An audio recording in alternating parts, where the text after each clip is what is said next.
Olá, seja bem-vindo mais uma vez ao site agazeta.net. Hoje nós vamos dar sequência à série de entrevistas com os candidatos a cargos majoritários. E dessa vez, a entrevistada é a candidata Perpétua Almeida, candidata ao Senado pela Frente Popular do Acre. Candidata, eu vou começar a conversa falando de um tema que eu sei que é muito caro para a senhora. Em relação aos soldados da borracha. A senhora apoiou o governo Lula, apoia o governo Dilma. A senhora consegue assumir a ideia de que o governo Lula foi, no mínimo, negligente com a causa do soldado da borracha? Qual é a leitura que a senhora faz a respeito de todo o processo? Alain, a única vitória que os soldados da borracha tiveram nesses anos inteiros foi há 26 anos atrás, na Constituinte, quando o Aloysio Bezerra travou essa luta em defesa do Acre e da Amazônia. 26 anos depois, nós tivemos uma segunda vitória, muito importante.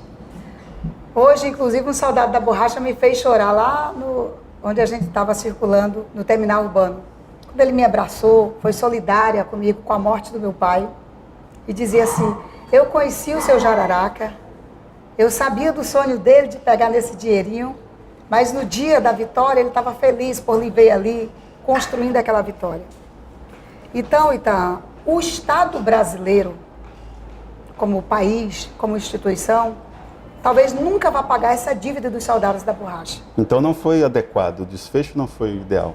Nunca vai pagar essa dívida, porque lá atrás, na Constituição, na época da Constituinte, ele já pediu 7 salários mínimos e só conquistaram 2. De lá para cá, essa luta continuou. Passaram todos os presidentes da República. O que me alegra é que foi uma mulher, a presidenta Dilma, que sentou, que escutou a gente e disse o seguinte, ainda lembro das frases dela. Ela disse: olha, o mundo está em crise aí, demissões em tudo que é canto, mas eu não posso deixar os soldados da borracha sem serem pelo menos agora reconhecidos. E aí negociamos e saiu a proposta de um valor de R$25 mil. E eu me lembro, inclusive, que o meu pai se alegrou naquela hora, com tantos outros soldados da borracha que eu encontro, e eu percebia que era mais pela simbologia do reconhecimento. E hoje eles querem receber, merecem, é lei, foi aprovada. Depois de anos a gente conquistou e conseguiu R$25 mil, R$25 mil no bolso de famílias pobres. É algo assim, é como se fosse um milagre na vida delas. Eles vão receber.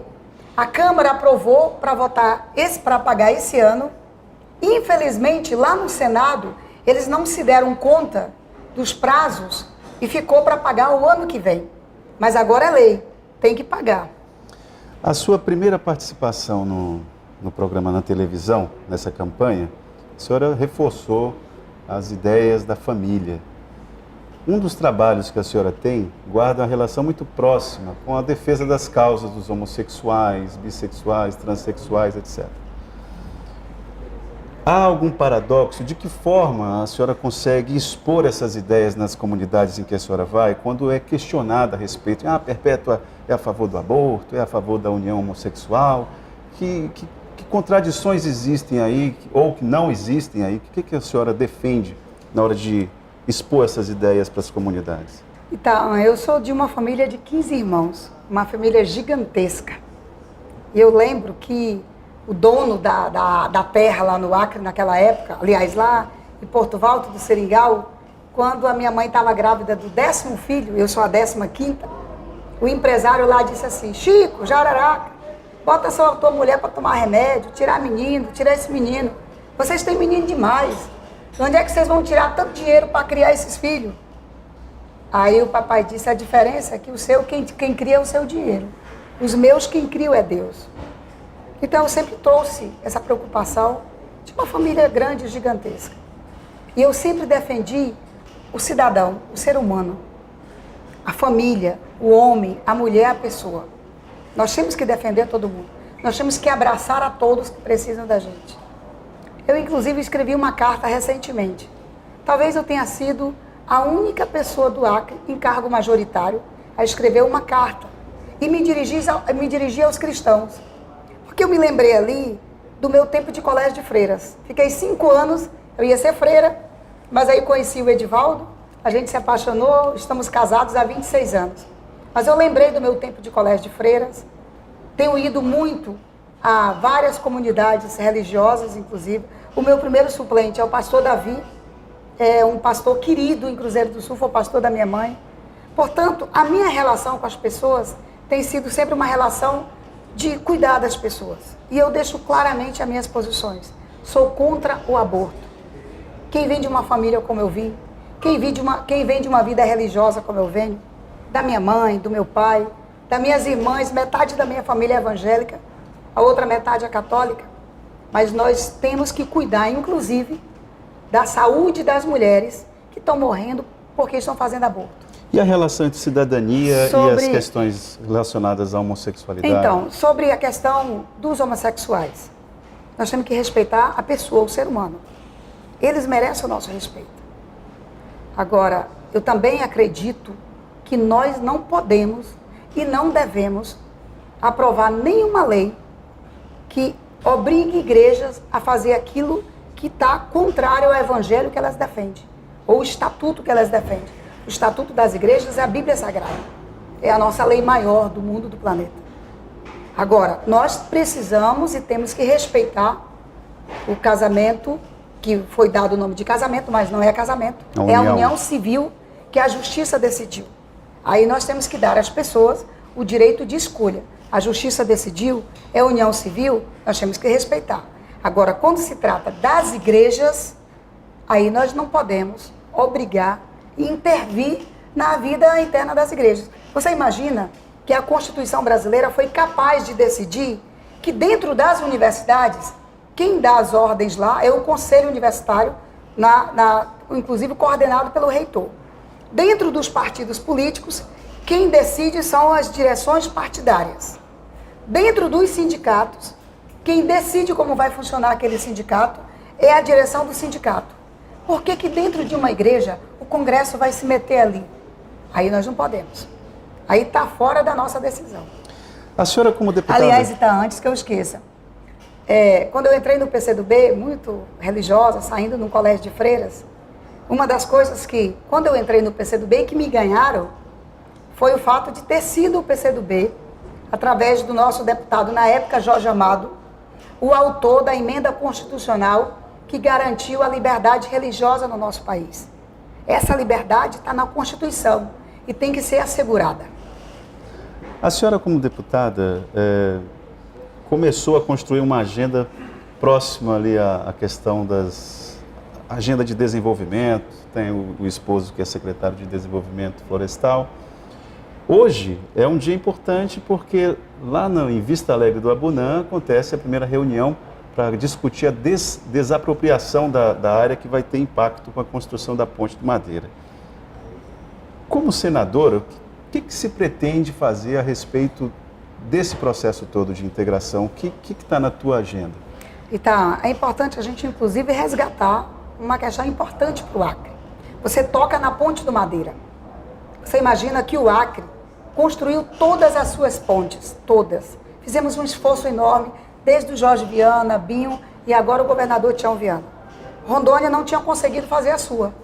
Mas nós, da bancada do Acre, tivemos que nos enganjar muito para garantir a ponte lá dentro de Rondônia, porque essa ponte nos interessa. Esse é o nosso elo com o resto do Brasil. Então, ela hoje é uma realidade. A oposição, inclusive, está desinformada quando diz que vai lutar e brigar pela Ponte do Madeira. A Ponte do Madeira é uma realidade. A obra já está aí em vias de começar. A empresa está lá, se instalando, contratando trabalhadores. E o nosso debate, inclusive no Senado da República, esse é um dos itens que eu coloquei na nossa plataforma de trabalho, que é a preocupação com a questão ambiental. Então, nós temos que fazer, mas fazer sempre de forma correta.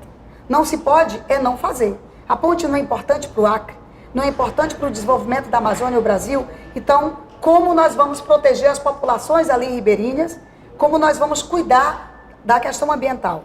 Inclusive, quando se trata da questão ambiental, eu estou colocando esse ponto na minha plataforma de trabalho, de compromissos assumidos no Congresso Nacional, da preservação da Amazônia, mas preservação no sentido da floresta em pé para gerar riqueza para o homem que mora na floresta. Como é que a gente ganha dinheiro e desenvolve a Amazônia. Ao mesmo tempo em que a gente está levantando a preocupação com a questão ambiental do lixão nas cidades acrianas. Você imagina que só Rio Branco consegue cuidar do seu lixo. E as outras cidades precisam de uma ação nossa para poder acabar com o lixão. Mas aí que estava aqui, a solução sustentável para o lixo. Isso. É um dos tópicos do seu... Solução sustentável. Como deputada, houve algum trabalho nesse sentido? Houve. Olha, não me lembro. Eu queria convidar, inclusive, as pessoas para conhecerem a empresa do Seu Nilo. Ele é conhecido como Seu Nilo das Vassouras. O Seu Nilo é lá da Sobral. Quando eu cheguei junto dele para dar um apoio para ele estava desanimado com a política, com os políticos, estava há anos tentando documentar o terreno que ele morava há mais de 30 anos. Nós conseguimos ajudar ele a documentar aquele terreno. Ele hoje faz um trabalho que ele emprega pelo menos 8 pessoas na empresa dele com carteira assinada e mais de 15 famílias que juntam garrafa PET, que recolhe o lixo para ele e ele transforma aquelas garrafas PET em vassouras. Portanto, é um destino para o lixo. Aí nós temos que orientar, fazer com que a gente possa garantir recursos aqui na nossa capital e nos outros municípios do Acre para a seleta coletiva de lixo. E para que a gente possa dar uma destinação e com esse lixo seja transformado em riqueza, em dinheiro para as pessoas. Candidata, para encerrar a nossa conversa, queria fazer uma última pergunta. Bolsa Família. Existe algum motivo para se comemorar o número de ampliação de famílias beneficiadas no Acre? Nós temos o que comemorar com isso? Temos. Porque, inclusive, eu pautei isso numa das minhas propostas de compromisso com o mandato. A ideia não é emancipar? Pelo contrário, enquanto a gente estiver precisando, você tem que fazer. Então, nenhum país e nenhum estado se desenvolve se tiverem famílias ainda passando fome. O Bolsa Família é um modelo que está sendo usado no mundo. Os países mais ricos, eles fazem transferência de renda. Por quê? Porque quando uma família tem comida na mesa para os filhos, ela consegue botar o filho na porta da escola, com o tempo botar aquela criança na universidade. Então, o Bolsa Família, eu vou defender com todas as minhas forças, com toda a convicção de que não pode se tirar um centavo do dinheiro de transferência de renda para que famílias pobres possam ter dignidade e ajudar o país a crescer. Esse, inclusive, foi um gesto da presidenta Dilma, um esforço do governador Tião Viana, e eu estou assistindo as famílias que estão saindo do Bolsa Família e estão indo para os pequenos negócios. Agora, a gente consegue incluir novas famílias. Dessa forma, se Deus quiser, o futuro do Acre e do Brasil é a gente ser um estado mais forte, um país mais forte, mais desenvolvido, com o povo gerando riqueza no nosso país e no nosso estado. Candidato, eu gostaria de agradecer a sua presença aqui no site, gazeta.net. Espero que sua campanha tenha êxito. Obrigado. Obrigada.